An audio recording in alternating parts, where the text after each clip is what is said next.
Boa tarde. Vamos apresentar o nosso seminário de biologia da terceira unidade, onde falaremos sobre alguns grupos de invertebrados, os nematelmintos, anelídeos e os moluscos. Boa tarde.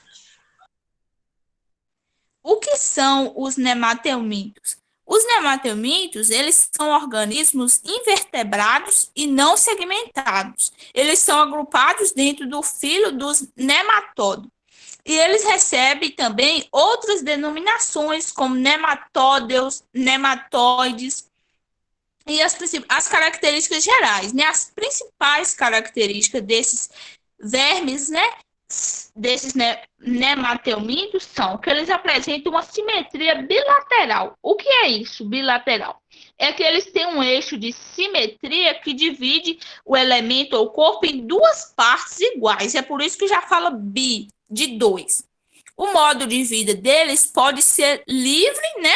Vive como eles querem, de uma certa forma, assim, ou como parasitas, né? Ali alojado em outro ser. O ambiente em que eles vivem é tanto na terra quanto na água. Além, é claro, como eu disse aí, né, como parasita, que é no organismo de outros seres. Ele é revestido por uma cutícula protetora resistente e o tipo de célula deles é eucarionte, ou seja, com todas as organelas, né? Aquela estrutura complexa. Eles têm uma embriologia de peucelomados. O que é isso? É que eles têm uma cavidade cheia de líquido. E os exemplos de nematelmintos é as lombrigas e acilostomos.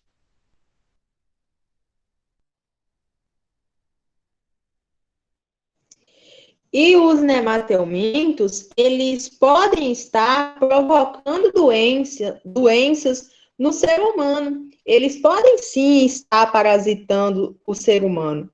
E são os nematelmintos, né, esses vermes, como as lombrigas, as filárias, os ancilóstomos, tem também os oxíuros.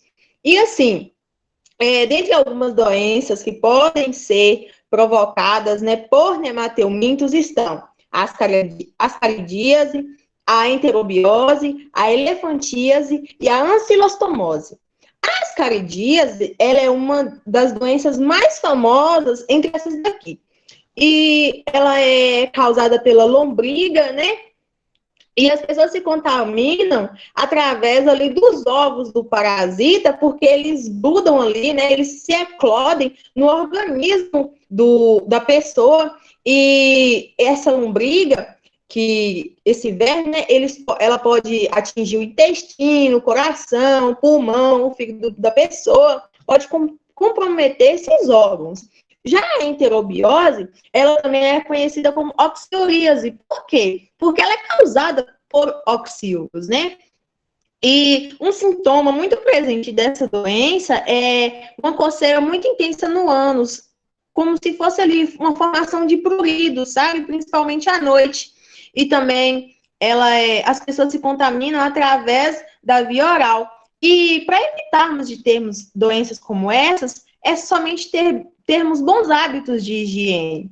A elefantíase é também conhecida como filariose, e essa doença é muito séria, porque compromete, né, o sistema linfático ali da pessoa, inflama o sistema linfático, causando inchaço.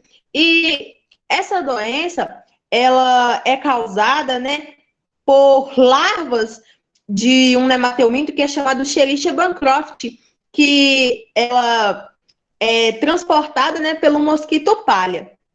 E essa doença elefantíase compromete muito a vida da pessoa, porque ela não vai ter ali uma vida normal, pode influenciar a pessoa a não andar mais, ter uma rotina comum.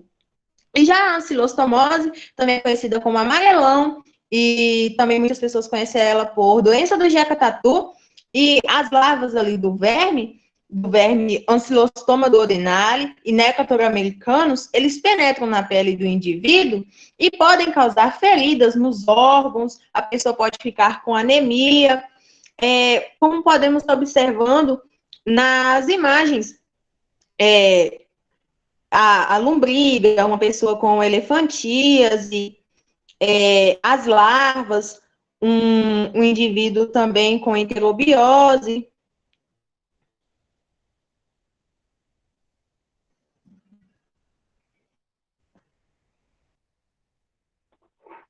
Os anelídeos. Os anelídeos, eles são animais que têm a estrutura composta por anéis, que são chamados de metâmeros. Esses metâmeros, eles são revestidos por celoma. E o celoma é um tipo de uma cavidade revestida pela mesoderme, né? Que é onde alojam os órgãos internos dos animais. Como os anelídeos não têm esqueleto, é esse celoma que sustenta o corpo e também auxilia na remoção, na locomoção. Normalmente esses anelídeos têm assimetria bilateral, igual o Lu falou, e eles são animais triblastos, que por suas características assim, eles são os vermes mais desenvolvidos do que os platelmintos e os nematelmintos. As minhocas, sanguessugas e esses outros animais de corpo mole e cilíndrico, que são divididos por anéis, eles têm origem do nome anéis porque eles são pertencentes ao filo da anelídea. É mais fácil a gente encontrar esses anelídeos em água doce ou salgada, tanto faz. Mas onde podemos encontrar eles sempre em locais úmidos, tipo embaixo de pedra, por baixo de água de praia, de rio. E como eu disse ali em cima, a principal característica desses anelídeos são os anéis e a simetria bilateral, e também o revestimento por celoma.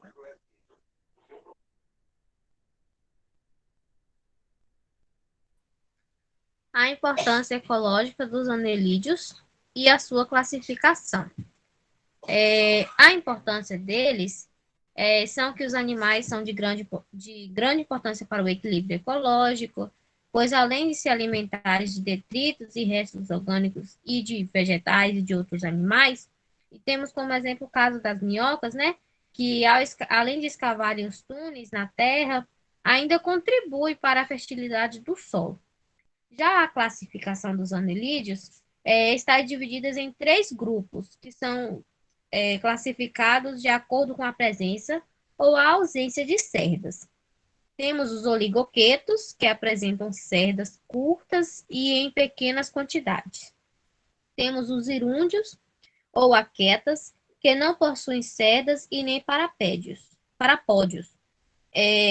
Temos os poliquetos, que apresentam cerdas e parapódios e vivem em ambientes aquáticos. Temos exemplos de anelídeos, que são as minhocas, as minhocossus, as sanguessugas e as neires.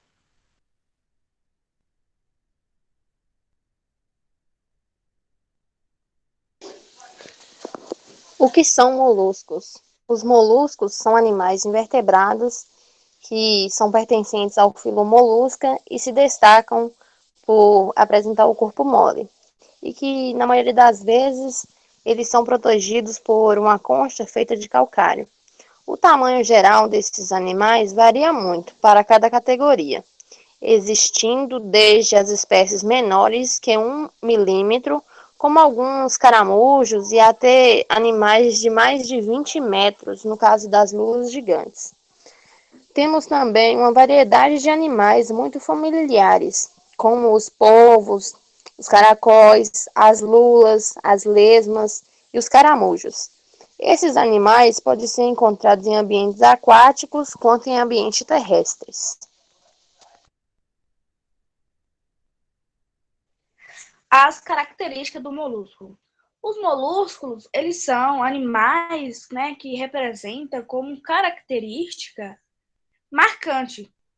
O seu corpo é mole e muito representativo nesse corpo pode estar protegido por uma concha. Como é o caso do caramujo, do caracol, a maioria do seu representante é marinha, porém existe espécie vivendo em água doce e num ambiente terrestre. Os molúsculos representam um corpo formado por três partes principais, e são elas, a primeira, o pé molúscula. Como o próprio nome diz, é uma estrutura molúsculo que auxilia ao animal, né, que faz ele se comover, andar. E a segunda é a massa visceral. Em uma região, né, do corpo do animal, onde está a maioria dos seus órgãos externos. E a terceira é o manto. É uma dobra de tecido que recobre a massa visceral e é responsável para sequestrar a concha do animal que a possui. Ela auxilia a proteger a concha do animal.